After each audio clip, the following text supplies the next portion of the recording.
60 BD road के ऊपर जो चूना मार करके आवाम को, आवामी नुमाइंदों को और इस शहर के प्रशासक को ये इशारा दिया कि इस शहर के ऊपर बहुत ज़्यादा गड़े और बहुत ज़्यादा तकलीफ है। आज शहर में फतेह मैदान से लेकर पवार वाली रोड का ही विषय चल रहा है। वो विषय इसलिए चल रहा है कि वो मुद्दा भी आवाम के सामने आना ज़रूरी है। तीनों लीडर, इस शहर की 3 बड़ी सियासी पार्टियां अपने आप को वो रोड का क्रेडिट लेने के लिए तुली हुई है। उसका सिर्फ मकसद ये है कि वो ठेका 3 ठेकेदारों ने भरे और तीनों सियासी पार्टी के ठेकेदार। तीनों का मानना ये है कि वो हमारे को ठेका मिले, हमको कमीशन मिले।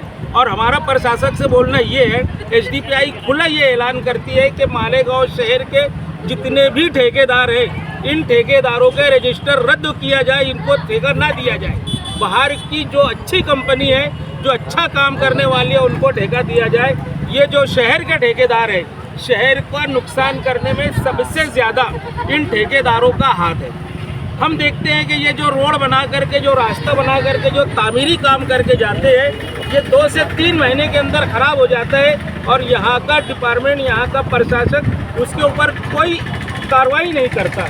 जबकि टेंडर की पूर्तता ये है कि 3 साल तक उस रोड के अंदर जो गड्ढे होंगे, जो नुकसान होगा, उसकी भरपाई उस ठेकेदार को करना है। मगर यहाँ के लीडरों के जो दलाल ठेकेदार हैं या ये ठेकेदारों के जो दलाल लीडर हैं,